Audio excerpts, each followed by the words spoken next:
March Madness this year has brought some of the biggest upsets I have probably ever seen.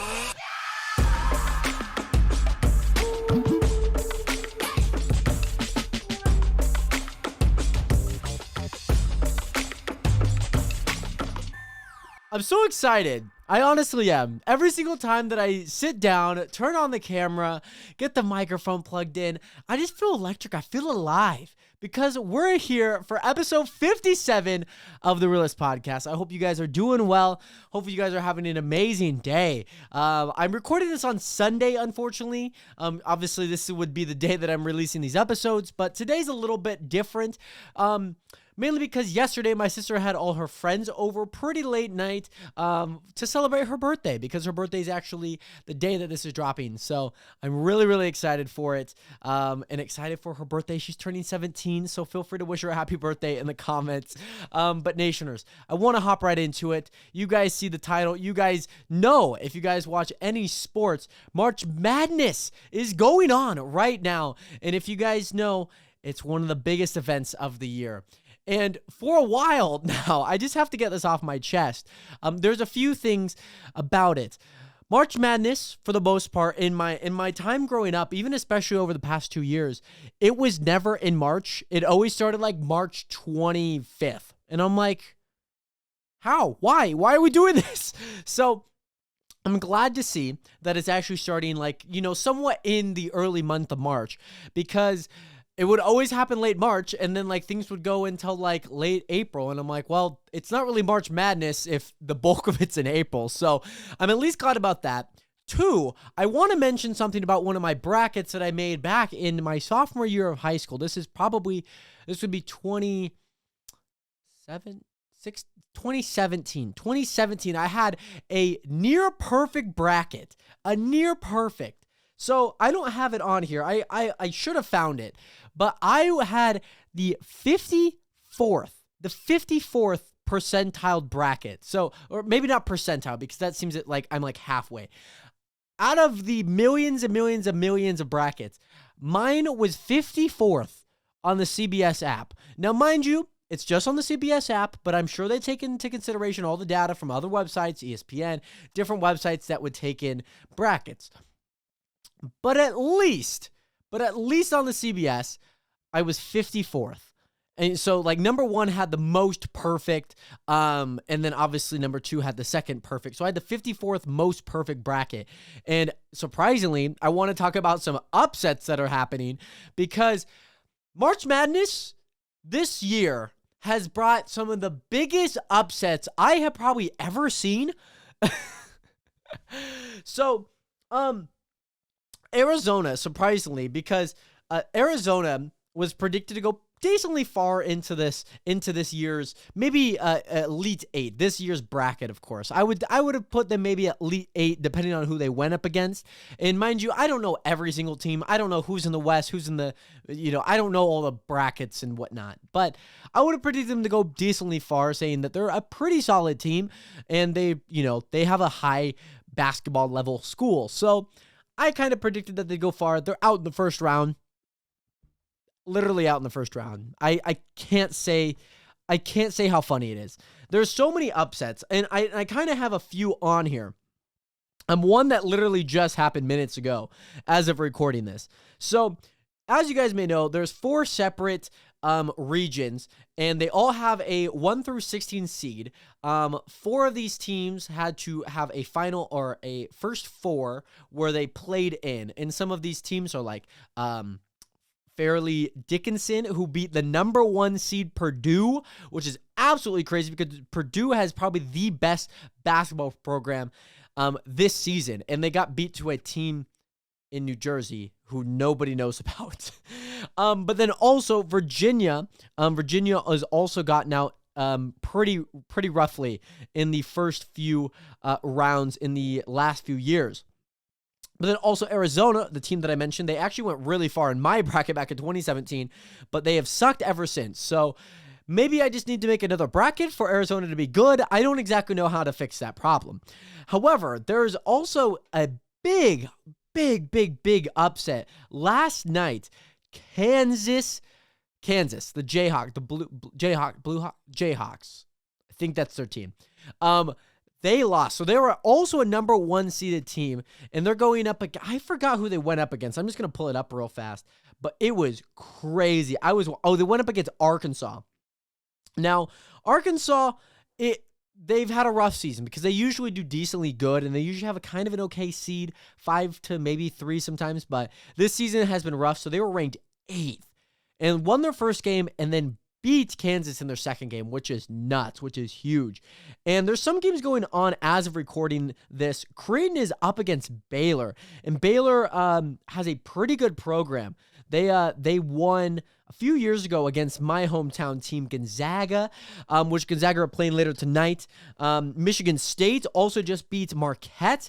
And a lot of this might just seem like it's like nonsense and whatnot, but honestly, these are like some pretty big upsets because not only that, this is probably the quickest I have ever seen all the brackets, all 20 million brackets, go from 20 million perfect brackets, 20 million perfect brackets, to 0.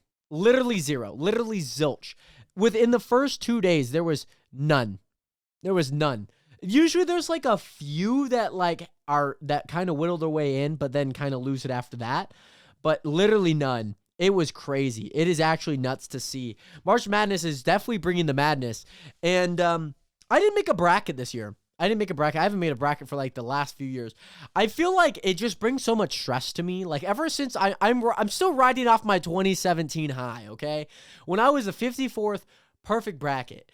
Like I'm still riding the wave. I'm okay with that. Like, I don't want to have any expectations. I don't want to be like, I think Purdue's going to go pretty far and then have them lose in the first round. Like, come on now. Like, I don't want any pressure. I just want to watch, you know? I feel like those outside forces, they don't really mean jack squat to me, you know? I just want to have fun, watch the games.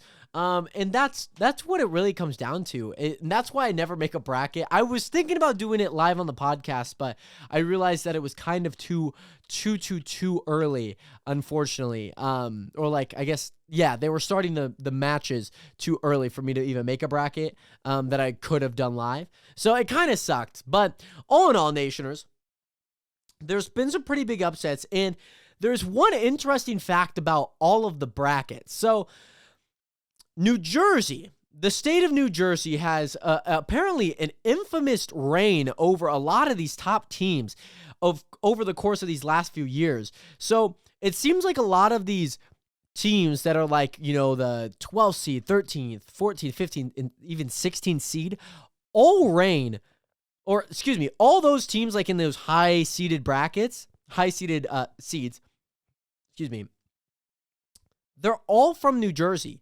Like, all of them. And it's, okay, sorry, I really said that wrong. All the ones that have won and, like, advanced on to the next round are all from New Jersey. Like, there's been so many teams like Purdue. They lost to St. Peter's, who you guys may recognize from last year's March Madness. They beat Purdue last year, which is also a team from New Jersey. And all the teams that have advanced on from the first round at a 12-plus seed are all from New Jersey.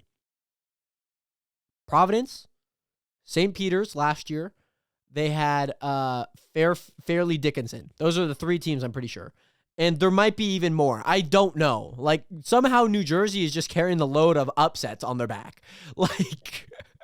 Like every single year they come up with like a brand new like team. A team that we never heard of or never has advanced to make it into the tournament and beat a top team. Like, they just keep producing. They're like Dr. Doofenshmirtz, like coming up with a brand new genius evil invention to try and get another top seed out of the tournament. It's crazy to me. I literally don't understand it. It blows my mind. It blows my mind.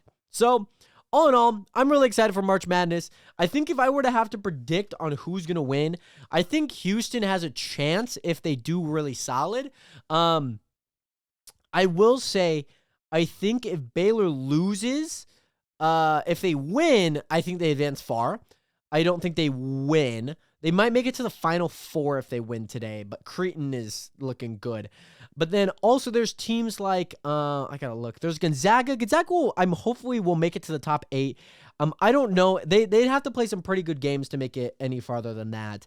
Who else is kind of advancing? Michigan State. There's something about Tom Izzo's team, man. He's the coach of their team. And every single March, no matter what seed they're at, they will play their hearts out. They go on a run all the time.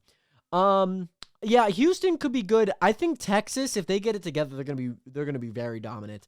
And also Alabama as well. But these are all like really top teams.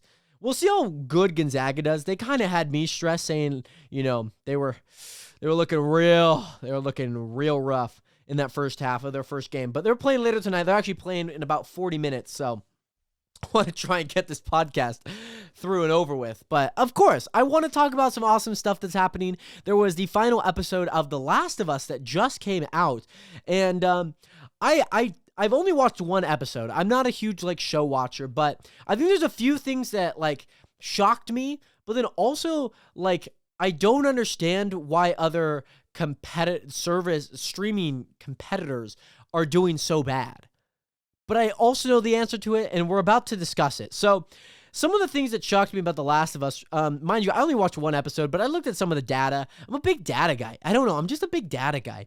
And when it comes down to it, each show always has the amount of people that watched it right as it came out, but then over time, there's usually more people that watch it, right? Especially saying episode 1, would be the first episode you watch. It's usually like on an album. Think about it just like an album, right? Very different after the first episode, of course, whereas The Last of Us will always kind of, or any show, it will normally be up here, it'll kind of drop, and then towards the end, it'll kind of pick up again, right? That's usually how it'll go, depending on how the season is, and depending on the trends of the season. So, in this case, it started up really high, kind of went down ever so slightly, and just kind of picked up kind of after, right? It wasn't too bad, right? So, all in all, an album, the first song on every album is usually always one of the most played right off the bat. It's usually not played much long after unless it's a really good song.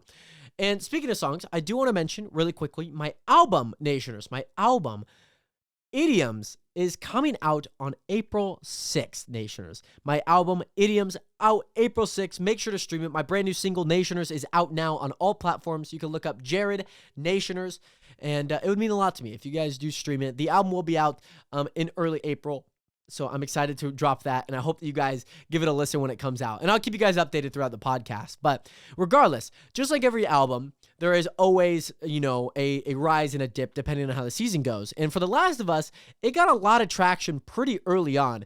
And from my understanding is that the first episode got 40 million total watches, total viewers.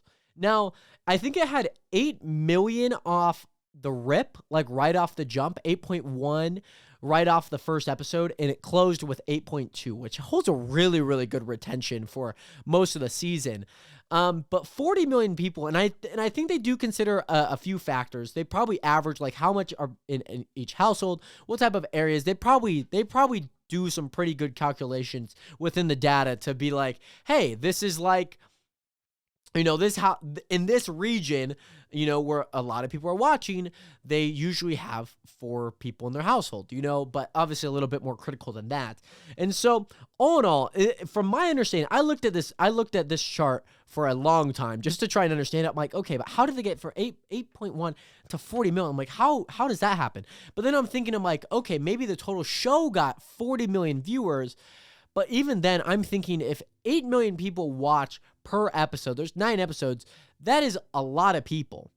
That's 72 million people. And I'm I don't know how they got 40, so they must have lost a lot of people through some of the episodes. But even then, I was a little confused, but then I kind of just kept reading the data, reading this article, and it was okay, it seemed through other means and different sorts of streaming, there was 40 million people in total that watched episode 1 of The Last of Us. Now, that's a huge show.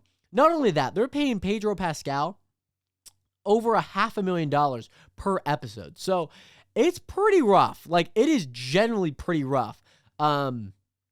Just a financial wise. So I'm really glad to see that this show, because it is a fantastic game. I've watched a little bit of gameplay here and there, and I'm glad to see that the show is doing so well, because there have been like shows or games, especially that have been turned into shows. Like the brand new Dungeons and Dragons, I don't really understand. I know on Amazon Prime there's Critical Role, which is what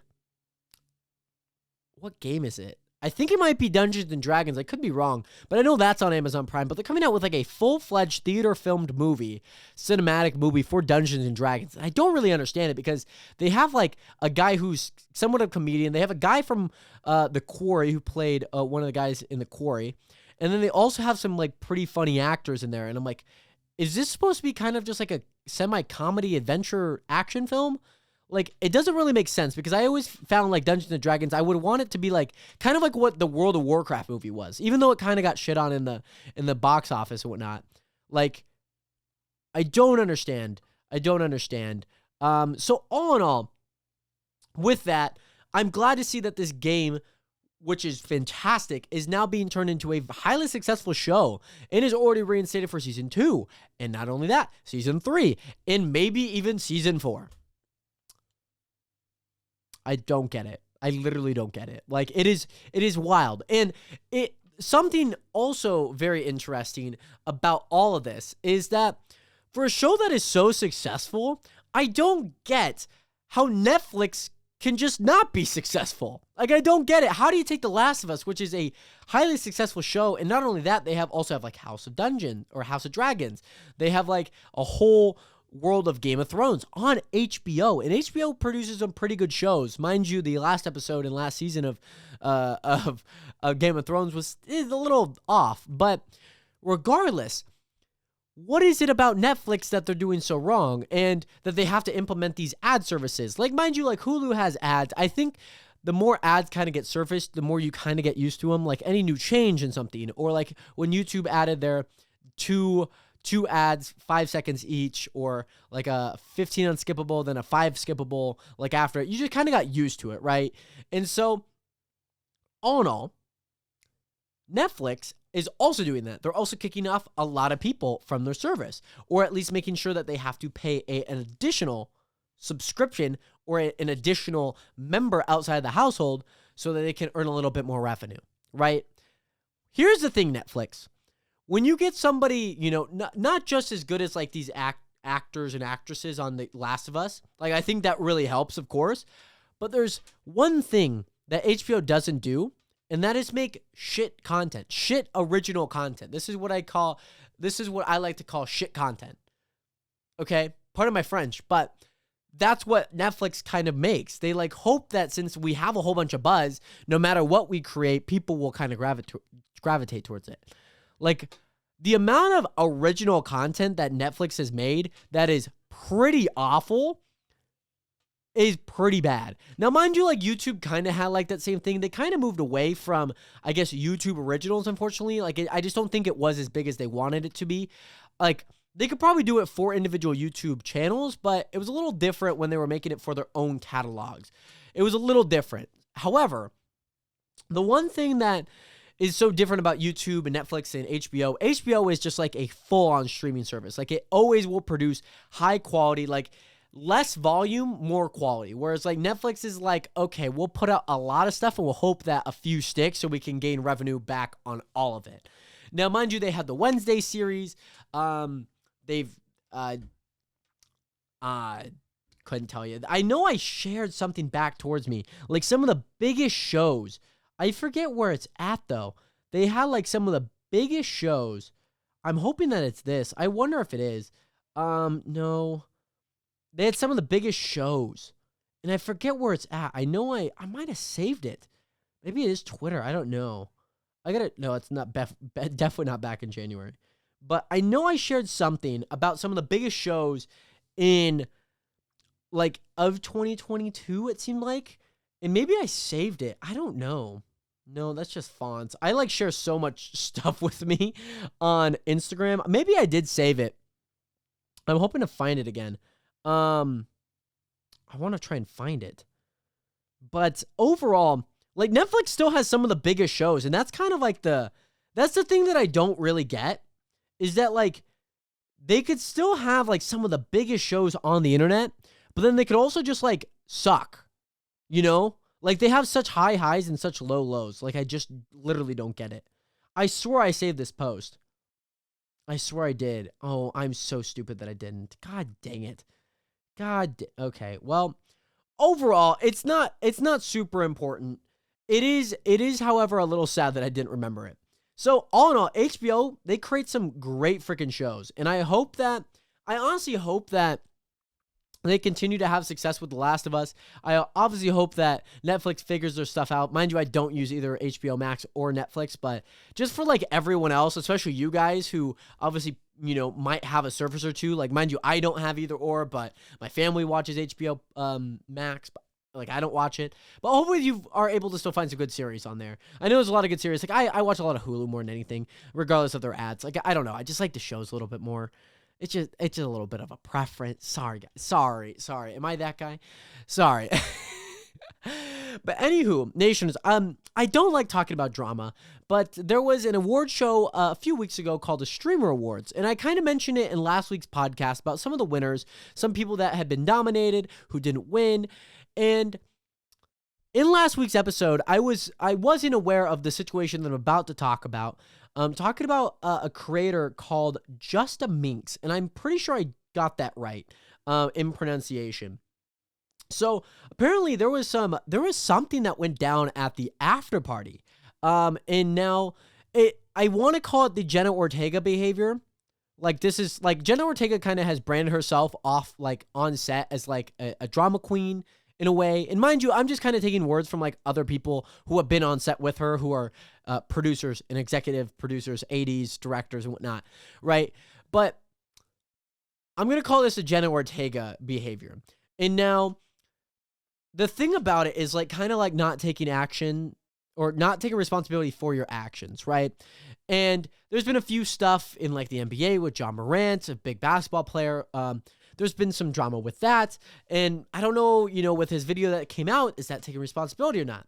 Regardless, there's a creator named Justin Minkso who apparently I've been made aware from this article and reading several tweets about the occurrence of this thing that happened about alcohol dependency. And mind you, if you drink alcohol or not, or are of the age to, Justin Minksa is a big creator. Like a lot of people know her, but the thing that's kind of come to light is her dependency on alcohol, and especially when she's under the influence, that she acts out a lot.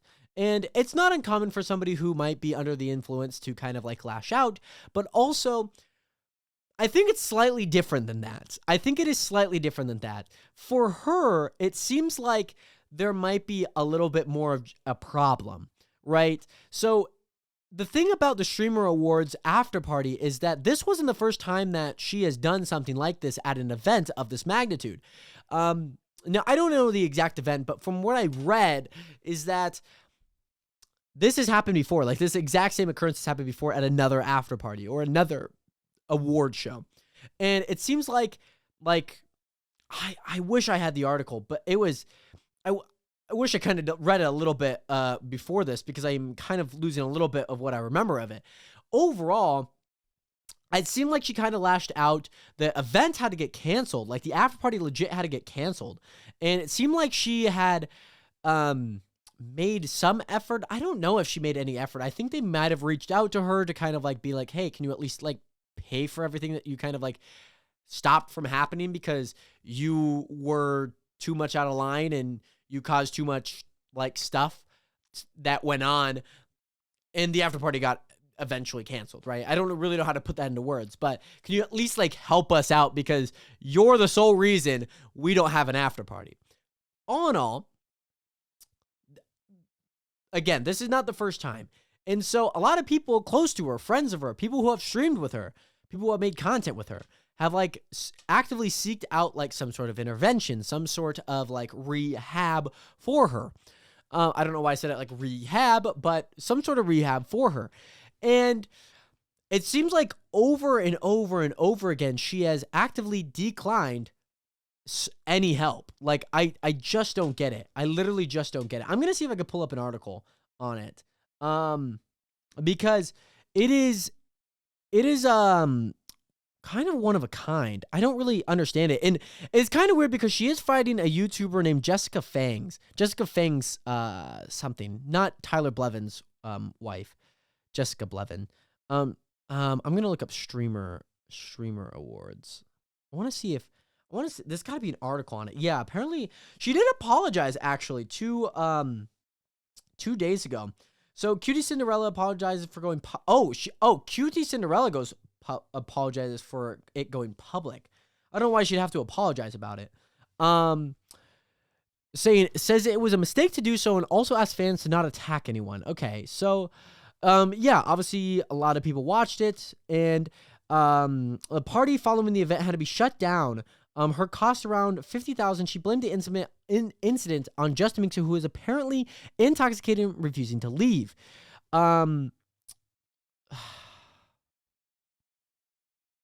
Yeah, okay, so there's a few things. It seems like a lot of people have tried like everything just to try and help her. And what she says, Cutie says, is over the past year, I can't look at her in the face. There's not the same person there. She's been gone and lost, and I've tried everything. It seems like they've tried to do a lot of stuff. However, on March 18th, Cutie was apologetic about her decision. Sorry, I haven't streamed much, but I've been really overwhelmed. One big takeaway from this weekend is please stop being other people on streamers' behalf. Yeah, it just seems like there was some stuff. I don't know what the thing was, but she was announced to fight on the Misfits boxing card. Yeah, so this was about a week ago because I was recording as the Streamer Awards was kind of going on, and it seems like there was a big incident with her just being under the influence. And yeah, it says apparently due to previous incidents where Justin Minks had drank too much and was unsafe, saying that like she was under kind of that same influence. And unfortunately, she did drink and probably extremely intoxicated to the point where she had to be removed by security. Allegedly, she resisted security by dropping and becoming dead of weight, which led to her accidentally hitting her head. An ambulance was called for her, and the entire party was shut down. And was visibly drunk and dropped the bottle she was drinking from. Clearly, Justin Minks has a concerning relationship with alcohol that goes beyond the Streamer Awards after party and could most likely use some help. I love the way that they put that. And could most likely use some help. And obviously there's a lot of support for her. Like I don't want to like feel like I don't want like anything be targeted towards anyone. And I hate it when people feel like they need to speak up for somebody. Like that's not the point of somebody speaking up. I just want to bring to light more the issue. And like obviously if you are struggling from something like that, get a little bit of help, just like the article read. Could use a little bit of help. And, as much as playful as I talk about it, it is important, to seek help in any which way that you find fit. However, yeah, it is, it's a sad situation, honestly. It really is. And I hope that she does get some help. Hopefully, obviously, this boxing might turn her career around. I know it has for a lot of people, not only finding a little bit more spotlight, but also living healthier, being active, and, obviously wanting to find success in maybe a different lane this time. So wishing her the best, of course. I got to reset the camera. So all in all, there's a little bit of news regarding FTX. You guys may know the downfall of FTX in early December, which obviously couldn't have come at a worse time, especially saying there was billions and billions and billions of dollars that was, within FTX's circulation, which, it seemed like there was, but there also wasn't. And we've obviously seen two banks collapse in the LA area, Silicon Valley Bank, and also another bank that I am forgetting the name of. And collapsing is a little bit different. So FTX filed for bankruptcy. They got into a huge, big legal battle as of right now. Seems like Sam Bankman-Fried might be going to jail for life. And as much as it sucks, there are some people that are kind of being sued for $1 billion. Yeah, that's a lot of money. So, all in all, a few of these YouTubers that CoffeeZilla at least mentioned and like Voice Critical mentioned, some of the big ones are Meet Kevin, who is a old real estate agent in the state of California, who also ran for governor or some type of state representative. And then also Graham Stephan. There's also a big crypto guy called BitBoy Crypto, who I'm going to mention to you guys as kind of the godfather of crypto, but not in a good way. And then also there's just kind of like a huge pool of other influencers. Hate using the word. I'm just going to say content creators. Huge pool of content creators who kind of promoted a lot of FTX and a lot of their value. And the thing about it that they're getting sued for is some type of liability for the damages done by FTX, because there is some type of thread between FTX to the content creator, to the consumer, to the average individual, right?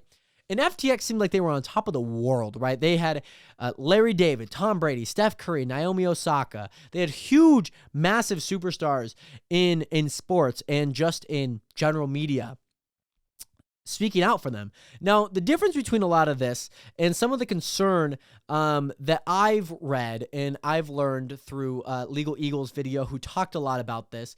He's a great, fantastic YouTuber who talks about a lot of legal battles. And there is some type of degree of separation. So a degree of separation is some type of like I would technically know somebody from Kazakhstan, because I know one person, that person knows another, that person knows another, that person knows another, that person knows the person in Kazakhstan, right? So a certain degree of separation, there's kind of like a theory that there's only 6 degrees of separation between anyone in the world, right? So all in all, there is some type of separation between FTX, these content creators and these celebrities, and of course, the people that bought into FTX. Now, mind you, FTX seemed like they already knew what they were kind of doing. They had a separate company that was called Alameda Research, which apparently Sam Bankman-Fried's secret lover was running. And apparently she was an MIT graduate, and apparently she doesn't do any math on her job, right? Apparently no math is required when it comes to finance with her. So all in all, they were loaning money out to Alameda Research, which basically meant, and a lot of cryptos do this in general, where their price will be inflated because they own a lot of the money. So technically they could kind of make the price however much they want. But what happened is that, and this happened with a lot of other crypto stuff, such as like Celsius, which you guys may know. It's not like the energy drink company. It's a huge crypto market. I don't exactly know what it's called, but they were also laundering out money. And so since they own a lot of the shares and they're basically taking, so what a bank would normally do is a bank takes money and will buy certain properties. That property will gain value. That value will then go back to the bank. Therefore, you have more money, right? That's how banks get more money, right? And it's obviously risky. That's why a lot of banks collapse, because they become what is considered to be insolvent, where on record, they apparently have more money than they actually do. And especially saying that, let's say like a bunch of people, like 50% of people just buy out and they don't have the money readily available, what are they supposed to do? Because everything's either on a loan or is currently active in circulation gaining profit, right? So they do have certain limitations, especially when you're transferring money, especially with like credit cards, and especially with savings and stuff like that. Like there are certain things that they simply just have to do so that they can stay alive, right? You have a certain amount of things that you can cash in, certainly, right? Though this has changed over time. I know in the early 2010s, this was a thing. So all in all, a lot of these companies, especially FTX and especially like companies like Celsius and all these banks, become where a lot of people are selling at a high price. And so not only does that, what that does is, since a lot of their money, right, is in their own coin, which is also inflating their total value and how much money they have. When a lot of people sell, what happens is now that price is lowered. So since people realize that this price is lowered and is decreasing and declining at a rapid rate, a lot of other people then want to sell. So it becomes kind of a domino effect of selling and selling and selling and trying to get your money out while you could still make a profit, or at least become even, right? Or at least minimize damages. Whereas a lot of people were just not be able to pull out because Sam Bankman-Fried and the company of FTX just froze everything, right? So as unfortunate as it is, for a lot of people with FTX, there's not been much consequence for anybody who has been a spokesperson or a sponsored content creator of FTX. And so some entity, I don't know who this person is suing a lot of these people for $1 billion. Now, mind you, there's 2 separate things that need to happen. Spokespersons and content creators. These are 2 separate things, 2 separate lawsuits, right? So for a lot of celebrities, they're not going to really face much damages, like liability-wise. It's simply just going to kind of hurt their reputation and obviously their financial well-being. But all in all, it's not too bad of a situation for them. And I know a lot of people might be like, I know why. Why is that happening? It's because, for the most part, they are just paid to speak for them, right?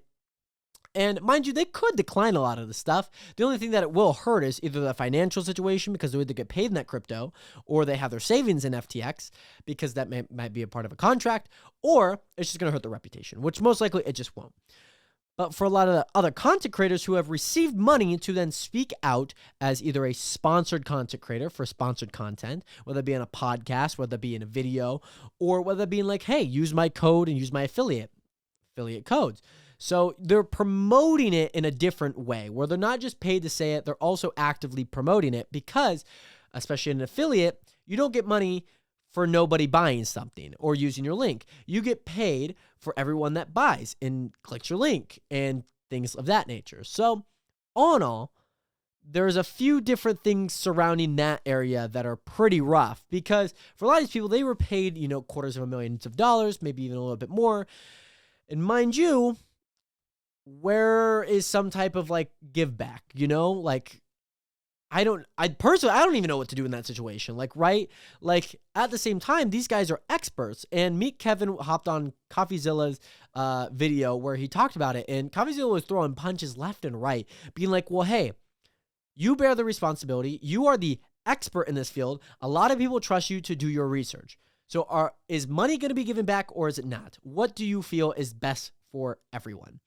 And he was like, well, people that sign up to FTX need to do the research. Okay, but not everyone knows what credit card to get first. Not everyone knows the perks that they could get. 1.5% cash back seems really nice, but it's going to hurt you in the long run, right? So I go to the experts on YouTube or a credited CPA, somebody who is in the financial advice, a CFA. I don't know if that's a term, but I'm using it. So they're going to the experts such as you, Kevin, and they are then trying to figure out what's best for them, right? And so they trust what you say because, you might have been right one time or they've been just learning from you, right? And now I get his point, but there are also people that are just going to be like, oh, that's good. I know what they're doing, so I'm going to kind of do the same, right? There's going to be a lot of copycats in this field, especially when it comes to money, right? Money follows money, just like water follows water. It's adhesive to one another. So all in all, it does kind of suck because a lot of these people did speak out for this. A lot of people are now financially impoverished because of it. I mean, not like generally impoverished, but a lot of people did lose out on their money that they earned, that they got from a bank. And they're just they're just supposed to roll over and die, it seems like, right? And mind you, there's still a lot of stuff going on, but I think how Kevin kind of came off was a little rough and a little rough around the edges, a little guarded up, being like, hey, that's my money. I earned that. I understand, but there's nothing I could do about it. That's basically what he was trying to say in a nutshell. And I hope there is some type of, some sort of, I don't even know. I literally don't know. I don't know enough about finances and bankruptcy and something, where you're $8 million short or $8 billion short, $8 billion, right? Short on money. And it sucks to suck, honestly, but hey, just glad I didn't buy into FTX. So all in all, Nationers, I try to keep this episode pretty short. If you guys did enjoy, feel free to leave a like on today's video. Subscribe if you guys haven't. Thank you guys so much for 300 subscribers. Episode 57. Banner right behind me. I love you. I appreciate you. And most importantly, Nationers, have a great rest of your day. Have a good one. 07. Peace.